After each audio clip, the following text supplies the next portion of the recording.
सर्दियों में मेटाबॉलिज्म को आखिर होता क्या है? कुछ लोग कहते हैं कि जी सर्दियों में हमारा शुगर लेवल ही कंट्रोल नहीं होता। कुछ लोग कह रहे होते हैं हमारा जो वज़न है पहले बड़ा अच्छा कम हो रहा होता है, जैसे ही सर्दियाँ आती हैं हमारा वज़न एक जगह स्टक कर जाता है। कुछ लोग ये कह रहे होते हैं कि जी हमारा शुगर में फास्टिंग लेवल जो है समर्स में बड़ा ज़बरदस्त कंट्रोल होता है, जैसे ही विंटर्स आती हैं हमारा फास्टिंग लेवल ही कंट्रोल नहीं होता।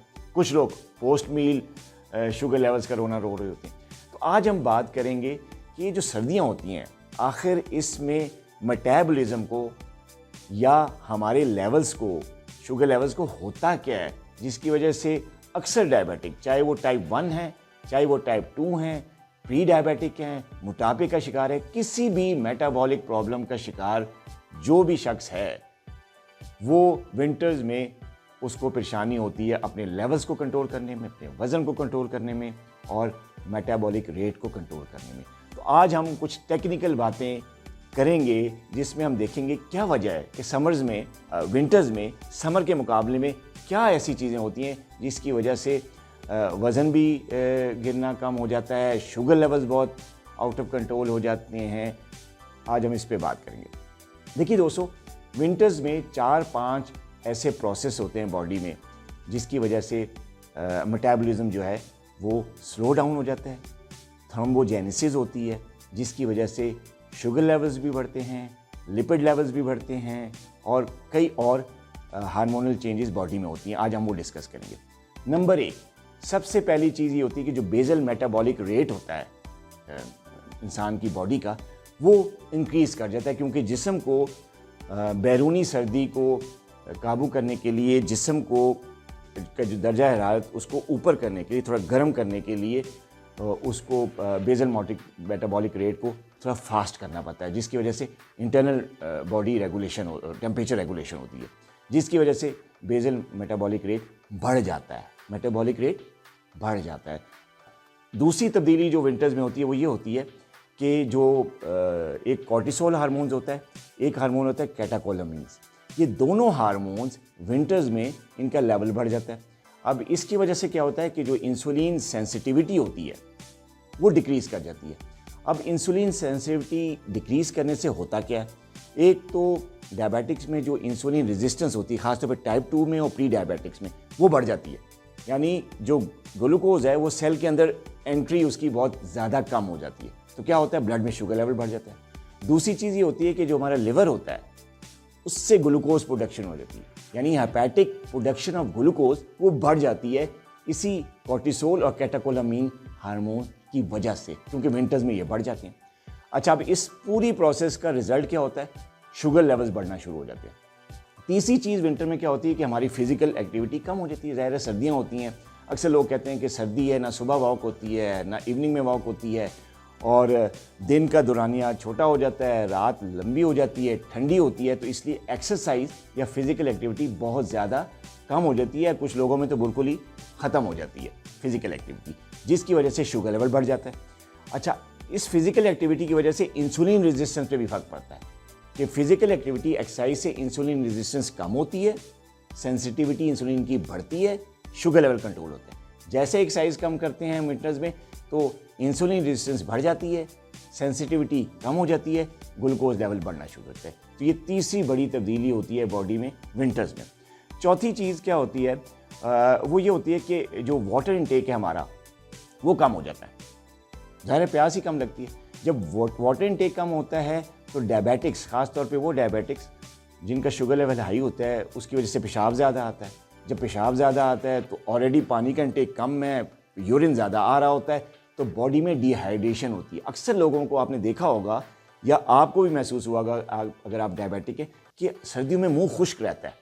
वो इसलिए कि पेशाब ज़्यादा आ जाता है, ठंडक की वजह से पेशाब ज़्यादा आता है, शुगर लेवल बढ़ने की वजह से भी यूरिन ज़्यादा आता है और हम पानी पीते ही कम है, तो लिहाजा डिहाइड्रेशन होती है, जिसकी वजह से ग्लूकोज लेवल्स जो है वो ब्लड में बहुत ज़्यादा हाई हो जाता है। तो ये 4-5 तब्दीलियाँ ऐसी हैं जो कि विंटर्स में होती है। अच्छा, अब इसकी वजह से होता क्या है, जो टाइप 1 डायबिटिक्स हैं सर्दियों में क्योंकि ब्लड सर्कुलेशन बॉडी में कम होती है, तो जहाँ पे भी टाइप 1 डायबिटिक्स इंसुलिन लगाते हैं वहाँ पे कोल्ड टेम्परेचर की वजह से, कोल्ड एरिया होने की वजह से इंसुलिन की एब्जॉर्प्शन कम हो जाती है। तो जब इंसुलिन की एब्जॉर्प्शन कम होती है तो इंसुलिन का असर कम होगा, जब इंसुलिन का असर कम क्या होगा तो क्या होगा, शुगर लेवल बढ़ेगा। ये तो टाइप 1 में होता है। टाइप 2 में क्या होता है, टाइप 2 में जैसे मैंने बताया इंसुलिन रेजिस्टेंस बढ़ जाती है, ग्लूकोज हेपेटिक ग्लूकोज प्रोडक्शन बढ़ जाती है, जिसकी वजह से शुगर लेवल बढ़ जाता है। और उन डायबिटिक्स में भी टाइप 2 में भी डोजेज जो होती हैं दवाइयों की वो बढ़ जाती हैं, ख़ास तौर पे पोस्ट मील जो शुगर लेवल्स होते हैं, खाने के बाद का जो रैंडम लेवल्स होते हैं वो काफ़ी ज़्यादा हाई हो जाते हैं, फास्टिंग भी बढ़ जाता है। तो इसकी वजह से उनकी दवाइयों में भी तब्दीली आती है और उनको करनी चाहिए। अच्छा, कुछ जनरल तब्दीलियाँ हर डायबिटिक्स में होती हैं, चाहे वो टाइप 1 है टाइप 2। वो क्या है, वो ये है कि क्योंकि ब्लड सर्कुलेशन कम हो जाती है तो जो वूंड हीलिंग है वो डिले हो जाती है, यानी ज़ख़म अगर छोटे से छोटा भी है वो भरता नहीं है, हीलिंग बहुत डिले हो जाती है, क्योंकि सर्दियों में बॉडी टेम्परेचर जो है वो कम हो जाता है, ब्लड सर्कुलेशन कम होती है, खून का दौरानिया ज़रा स्लो हो जाता है, जिसकी वजह से हीलिंग डिले हो जाती है, ज़ख़म ख़राब हो जाते हैं। दूसरी चीज़ विंटर में क्या होती है कि फ्लू, नज़ला ज़ुकाम, अपर रेस्पिरेटरी ट्रैक्ट इन्फेक्शन, ये सारी चीज़ें ज़्यादा हो जाती हैं, कॉमन होती हैं, जिसकी वजह से जैसे ही इन्फेक्शन होती है ग्लूकोज लेवल बढ़ना शुरू होता है। ये तकरीबन डायबिटीज़ में जो है वो डायबिटिक्स जो होते हैं उनमें ज़्यादा इन्फेक्शन होती है, वो कैच करते हैं इन्फेक्शन, जिसकी वजह से शुगर लेवल बढ़ जाता है। तीसरी चीज़ क्या होती है कि ब्लड प्रेशर बढ़ता है, चाहे आप प्री डायबिटिक हैं, टाइप 1 है, टाइप 2, बीपी सर्दियों में बढ़ना शुरू हो जाता है, जिसकी वजह से और भी कॉम्प्लिकेशंस आती हैं। अच्छा, इसके अलावा और क्या होता है, जनरली हर किस्म के डायबिटिक्स में लिपिड लेवल्स बढ़ जाते हैं, ट्राइग्लिसराइड बढ़ता है, एलडीएल बढ़ जाता है, टोटल कोलेस्ट्रॉल बढ़ना शुरू हो जाता है, एचडीएल जो गुड कोलेस्ट्रॉल है उसका लेवल नीचे आ जाता है, तो लिपिड लेवल जनरली डिस्टर्ब हो जाते हैं। ये 4-5 ऐसी तब्दीलियाँ हैं जो कि हर डायबिटिक में होती है, चाहे वो टाइप 1 है, प्री डायबिटिक है, टाइप 2। अच्छा, अब करें क्या? अब आपका सवाल होगा डॉक्टर साहब आपने सब कुछ बता दिया कि विंटर्स में ये सब कुछ होता है, तो अब हल क्या है?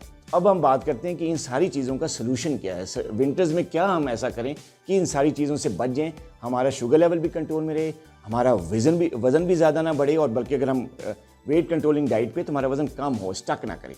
तो पहली चीज़ जो हमने करनी है वो ये करनी है कि इंडोर एक्टिविटीज़ करनी है, यानी ज़ाहिर सर्दियों में बाहर ठंड होती है, लोग एक्सरसाइज करने से बचते हैं इसलिए कि बाहर सर्दी है, तो आप घर में एक्सरसाइज करें, चेयर्स पे बैठ के एक्सरसाइज करें, कमरों में कारपेट्स पे या जो एक्सरसाइज मैट्स होते हैं उनको आप कमरे में बिछाकर आराम से उसमें वेट जो अपने बॉडी वेट पे एक्सरसाइज कर सकते हैं, उसमें आप योगा एक्सरसाइज कर सकते हैं। कई वीडियोस अवेलेबल हैं यूट्यूब पे ऑन चेयर, वो आप जो हैं वो एक्सरसाइजेज यूट्यूब से देख के कर सकते हैं। मेरे पेज पे, मेरे यूट्यूब चैनल पे, इंस्टाग्राम पेज पे बहुत सारी एक्सरसाइज हैं, आप वो देख के वो एक्सरसाइज कर सकते हैं। लेकिन आपने फिजिकल एक्टिविटी कम नहीं करनी, बल्कि उसको रिप्लेस कर देना है, बाहर के बजाय इंडोर एक्सरसाइज करनी है। ये तो सबसे पहली चीज़ जो आपने करनी है वो ये करनी है।